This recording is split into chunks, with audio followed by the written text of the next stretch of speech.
यदि मैं आपसे कहूं कि जब आप ईश्वर की बात करते हैं या जब आप संसार की बात करते हैं तो इन दोनों के बीच में संबंध क्या है? और मैं अगर आपसे कहूं कि इस ईश्वर ने जगत का निर्माण नहीं किया है, तो आपके मन में संदेह पैदा होगा, एक डाउट पैदा होगा कि फिर इस संसार का निर्माण किसने किया? तो एक पाश्चात्य जगत का एक बहुत ही इंटरेस्टिंग थिंकर, एक बहुत ही इंटरेस्टिंग फिलोसफर, या मैं कहूं कि एक बुद्धिवादी, जो कहता है कि ईश्वर ने संसार का निर्माण नहीं किया, बल्कि संसार ईश्वर का ही अंग है।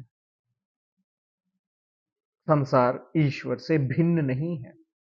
इस जगत में ऐसा कुछ भी नहीं है जो ईश्वर के अतिरिक्त मौजूद हो।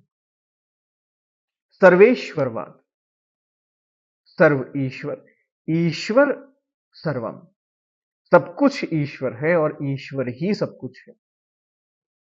स्पिनोजा, डिकॉर्ट, एक बुद्धिवादी दार्शनिक, डिकॉर्ट आपको बताते हैं कि किस प्रकार मन, बुद्धि और ईश्वर का संबंध है, किस प्रकार जगत का, मानव का और ईश्वर का संबंध है। लेकिन डिकॉर्ट कहीं ना कहीं ईश्वर के बारे में ज्यादा चर्चाएं कर नहीं सके। बहुत सारे ऐसे प्रश्न आए जिसके द्वारा वो मन और बुद्धि और शरीर का संबंध प्लस बुद्धि, मन और ईश्वर का संबंध प्लस जगत और ईश्वर का संबंध डिफाइन नहीं कर पाए।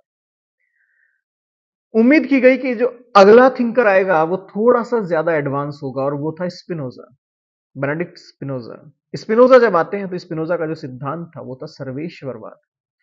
सब कुछ ईश्वर है और ईश्वर ही सब कुछ है।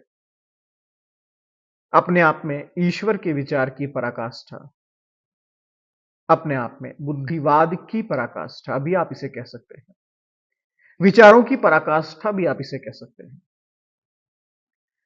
कि ईश्वर के अतिरिक्त ऐसा कुछ है ही नहीं जिस पर मैं चर्चा करूं।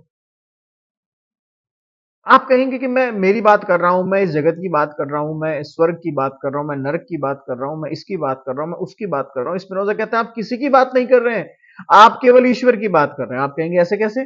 वो कहेंगे क्योंकि ईश्वर के अलावा कोई तत्व मौजूद ही नहीं है।